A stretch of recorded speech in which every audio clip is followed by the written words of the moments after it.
It was the worst event of my life. I don't think I will ever recover from the pain and suffering that I still have today. For the first time, we are hearing from a man who nearly lost his life in this horrific crash in Keene, New Hampshire. The driver who hit him is the same person now accused of hitting and killing a Waltham police officer and a National Grid utility worker last month. The NBC 10 investigators uncovered Peter Simon's long history of violence across the country and struggles with severe mental illness. Tonight, Ryan Kath asks if anyone was tracking a man described for years as a danger to himself and the community.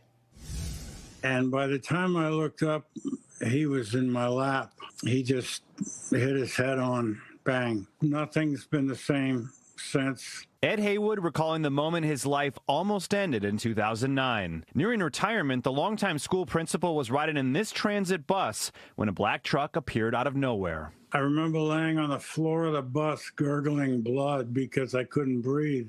The driver of the truck, Peter Simon, had been trying to escape police, who fired several shots to stop him as he sped through a crowded parking lot in Keene. A wild scene recalled by former Cheshire County Attorney Peter Heed. In trying to get out of the parking lot, actually drove over a huge mound grassy median and went flying into the air like you'd see in the movies. And moments later, the devastating collision.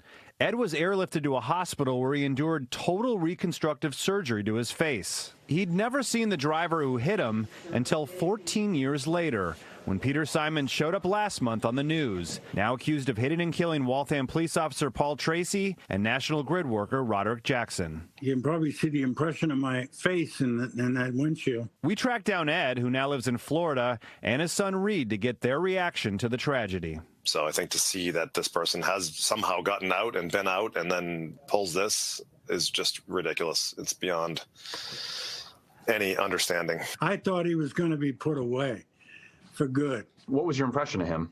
Extremely anxious. Attorney Michael Halser represented Simon after the serious crash in Keene, which concluded with his client pleading not guilty by reason of mental illness. Simon ended up at the New Hampshire State Hospital, where court records show he was regularly evaluated and gradually improved through intense therapy and prescribed medication. After 5 years, he was out of the hospital. He was a completely different person at release. Holzer lost track of his client after that, but has since learned he relapsed into violent behavior. In 2016, a Franklin police report we obtained says he tried to strangle a man with a power cord and threatened to kill a woman with a hammer.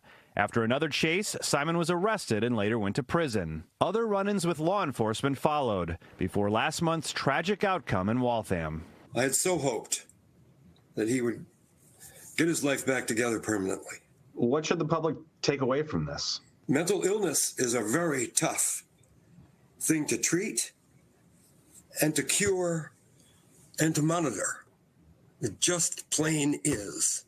The reality is our goal is recovery. Susan Stearns is the executive director of the National Alliance on Mental Illness in New Hampshire. Stearns told us there should be a full review of Simon's history after he was released from the state hospital to see if the system provided any support to make sure he was getting treatment and taking his medication. Were there missed opportunities? Were there things that should have happened and could have happened? We always want to learn from any tragedy in order to prevent a future one. It was the most unpleasant experience of my life.